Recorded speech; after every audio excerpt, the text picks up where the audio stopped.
Bonjour et bienvenue sur cette vidéo consacrée à la diététique chinoise.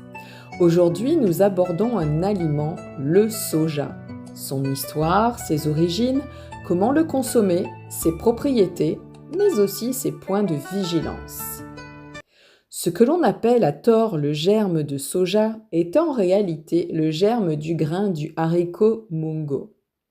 Il présente l'avantage de ne pas être modifié sur le plan génétique.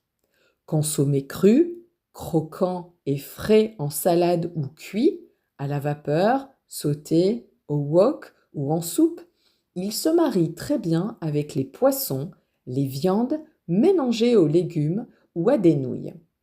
Les germes de haricot mungo font partie des ingrédients principaux de la cuisine asiatique.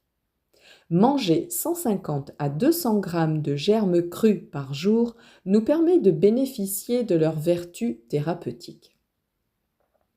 L'histoire du soja commence en Orient, au moins 3000 ans avant notre ère, comme aliment de base. Le soja est consommé en Asie depuis des milliers d'années, au moins 5000 ans. En Chine, il fait même partie des 5 grains sacrés, avec le blé, l'orge, le riz et le millet.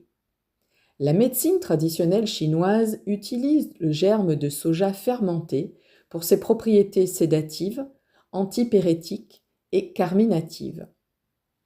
Il n'est introduit en Europe qu'à partir du XVIIe siècle.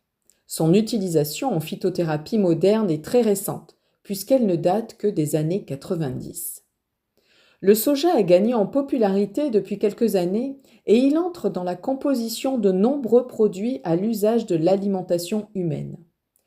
Utilisation de la lécithine dans la fabrication du chocolat et de la margarine, lait de soja, huile de soja, tofu à partir du lait de soja caillé, farine de soja, pâte de soja fermentée à l'origine du miso, substitut de viande à partir des protéines du soja. Les propriétés: hydratant, rafraîchissant, diurétique, digestif. La germination accroît la quantité de vitamines du groupe B, dont B1, B2, B3, B5, B6 et B8. Le germe contient des vitamines A, C, E et K. Au niveau des sels minéraux, calcium, magnésium, potassium et fer.